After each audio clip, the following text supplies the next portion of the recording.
Moving on, ఉత్తరాఖండ్లో UCC అమల్లోకి వచ్చింది. యూసీసీ అమల్లోకి వచ్చిన తొలి రాష్ట్రంగా ఉత్తరాఖండ్ రికార్డులకు ఎక్కింది. ఇకపై ఉత్తరాఖండ్లో ఒకే చట్టం ఉండబోతోంది. నెక్స్ట్ ఉత్తరాఖండ్ తర్వాత ఆ బాటలో హర్యానా పయనించబోతున్నట్టుగా తెలుస్తోంది. ఉత్తరాఖండ్లో యూనిఫామ్ సివిల్ కోడ్ అమలులోకి వచ్చింది. స్వతంత్ర భారతదేశంలో యూసీసీని అమల్లోకి తీసుకొచ్చిన తొలి రాష్ట్రంగా ఉత్తరాఖండ్ రికార్డులకు ఎక్కింది. ఆ రాష్ట్రంలో ఇకపై అందరికీ సమాన హక్కులుంటాయి, సమాన బాధ్యతలుంటాయి. అధికారంలోకి వస్తే ఉమ్మడి పౌరస్మృతి అమలు చేస్తామన్న హామీని బీజేపీ నిలబెట్టుకుంది. సామరస్యపూర్వకమైన సమాజానికి ఉమ్మడి పౌరస్మృతి ఒక బలమైన పునాది అవుతుందని ధీమా వ్యక్తం చేశారు ఉత్తరాఖండ్ సీఎం పుష్కర్ సింగ్ ధామీ. అసలు ఈ ఉమ్మడి పౌరస్మృతి అంటే ఏంటి ఒకసారి చూద్దాం. మతపరమైన ఆచారాలు, సంప్రదాయాలకు అతీతంగా దేశంలోని పౌరులందరికీ ఒకే రకమైన చట్టం అమలు చేయడమే ఈ యూనిఫామ్ సివిల్ కోడ్. అంటే వివాహం, విడాకులు, వారసత్వం, దత్తత, జీవనభృతి ఇలాంటి అన్నీ కూడా అందరికీ సమానంగా ఉంటాయి.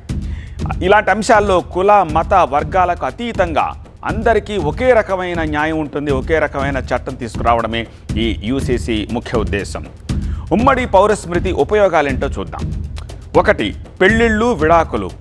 పెళ్లి చేసుకోవాలి అనుకుంటే పురుషుల కనీస వయస్సు 21 సంవత్సరాలు, స్త్రీలకు 18 సంవత్సరాలుగా నిర్ణయించబడుతుంది.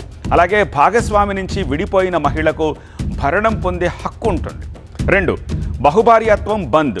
అన్ని మతాల్లో కూడా ఈ బహుభార్యత్వం అనేది నిషేధం. అలాగే ఆయా మతాల వారిని తమ ఆచారాల ప్రకారం వివాహం చేసుకోవచ్చు.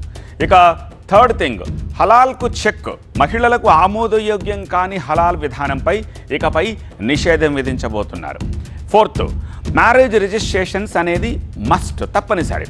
ఇకపై వివాహ నమోదు అనేది మ్యాండేటరీ. సో పెళ్లి చేసుకుంటే కంపల్సరీ రిజిస్ట్రేషన్ ఉండాల్సిందే. 60 రోజుల్లో తప్పకుండా పెళ్ళైన తర్వాత రిజిస్ట్రేషన్ చేసుకోవాల్సిందే. 5th, సహజీవనానికి registration.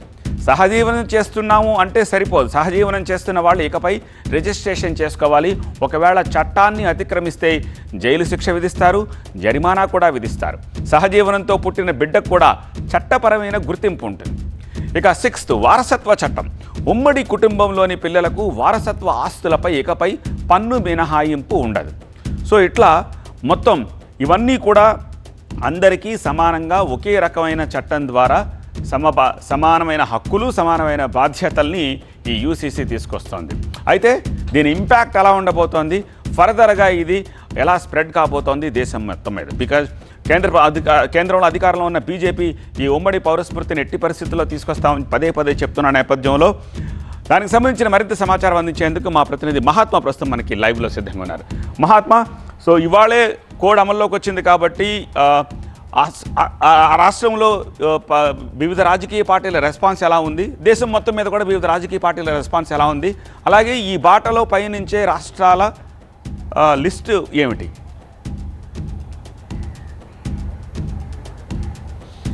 ఇప్పుడైతే దేశంలో మొట్టమొదటిసారిగా ఉత్తరాఖండ్ ఈ యూనిఫామ్ సివిల్ కోడ్ని అమలు చేస్తున్న రాష్ట్రంగా రికార్డుల్లోకి ఎక్కింది. ఇప్పుడు ఉత్తరాఖండ్ని అనుసరిస్తూ మరికొన్ని బీజేపీ పాలిత రాష్ట్రాలు ఆయా రాష్ట్రాల్లో యూనిఫామ్ సివిల్ కోడ్ని అమల్లోకి తీసుకొచ్చే ప్రయత్నాలు సాగిస్తున్నాయి.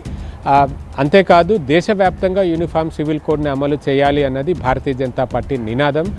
అనేక సందర్భాల్లో ప్రధానమంత్రి నరేంద్ర మోదీ, కేంద్ర హోంమంత్రి అమిత్ షా సహా ఆ పార్టీ నేతలు యూనిఫామ్ సివిల్ కోడ్ గురించి ప్రస్తావిస్తూ వచ్చారు. ఎందుకనంటే దేశంలో నేరాలకు పాల్పడ్డప్పుడు క్రిమినల్ కోడ్ ఏదైతే ఉందో అది అందరికీ సమానంగా వర్తిస్తుంది.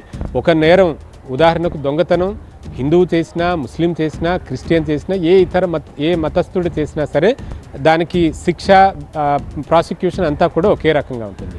కానీ సివిల్ అంటే వ్యక్తిగత అంశాలకు సంబంధించి పెళ్ళి, దత్తత, ఇటువంటి లివ్ ఇన్ రిలేషన్షిప్, విడాకులు, ఇటువంటి వ్యక్తిగత అంశాలకు సంబంధించి మాత్రం ఒక్కొక్క మతానికి ఒక్కొక్క రకమైన చట్టం దేశంలో అమల్లో ఉందన్న విషయం మనందరికీ తెలిసిందే.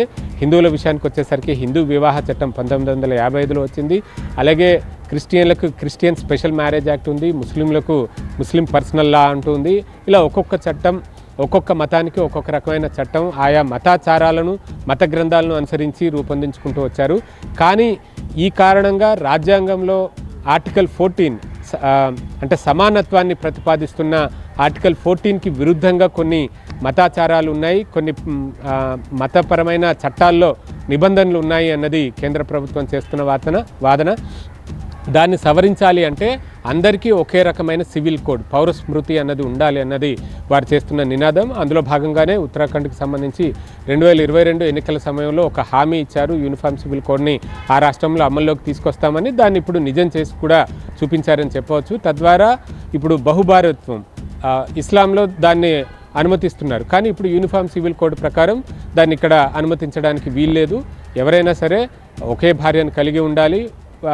అది నిబంధన, చట్టం ఎలాగైతే ఉందో అది అన్ని మతాలకు కూడా సమానంగా వర్తిస్తుంది. అలాగే కొన్ని మతాల్లో మహిళలకు పూర్తి స్వేచ్ఛ, లింగ సమానత్వం అనేది లేకుండా ఉంది. అది చదువు నుంచి మొదలుపెట్టి అనేక విషయాల్లో దాన్ని కూడా ఇప్పుడు సెటరైట్ చేస్తున్నాం. అందరికీ సమానమైన హక్కులు అన్ని మతాల్లో కూడా కలుగుతాయి అన్నది ఆ రాష్ట్ర ప్రభుత్వం చెప్తోంది, భారతీయ జనతా పార్టీ కూడా చెప్తోంది. అయితే యూనిఫామ్ సివిల్ కోడ్ కారణంగా ఇతర మతస్థులకు ఇబ్బందులు ఏర్పడతాయి, వారి మతాచారాలను వాటికి భిన్నంగా వ్యవహరించినట్టు అవుతుంది అంటూ ప్రతిపక్షాలు, ముఖ్యంగా సెక్యులర్ విధానాన్ని అనుసరించే రాజకీయ పార్టీలు విమర్శిస్తూ వస్తున్నాయి.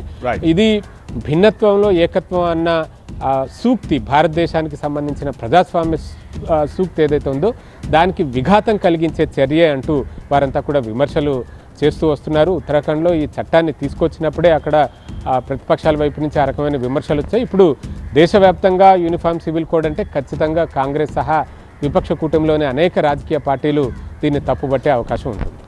రైట్ మహాత్మా. సో ఉత్తరాఖండ్లో తర్వాత యూసీసీని ఏ రాష్ట్రాలు అమలు చేసే ఛాన్స్ ఉంది? ఇది అన్ని రాష్ట్రాలు తప్పనిసరిగా అమలు చేయాల్సిన చట్టమా? సో వాట్ నెక్స్ట్, తర్వాత ఏం జరగబోతుంది అన్నది చూడాల్సిన అవసరం కనిపిస్తుంది. మొత్తంగా మొదటిసారి ఉత్తరాఖండ్లో యూసీసీని ఇవాళ అమల్లోకి తీసుకొచ్చారు. దీని ఆఫ్టర్ ఎఫెక్ట్స్ ఎలా ఉంటాయి, అండ్ ఈ బాటన పయనించే రాష్ట్రాలు ఏంటి, అండ్ కేంద్రంలోనూ ఆయా రాష్ట్రాల్లోనూ దీన్ని తీసుకొస్తాము అన్నప్పుడు వివిధ రాజకీయ పార్టీల రెస్పాన్స్ ఎలా ఉంటుందనేది we have to wait and see.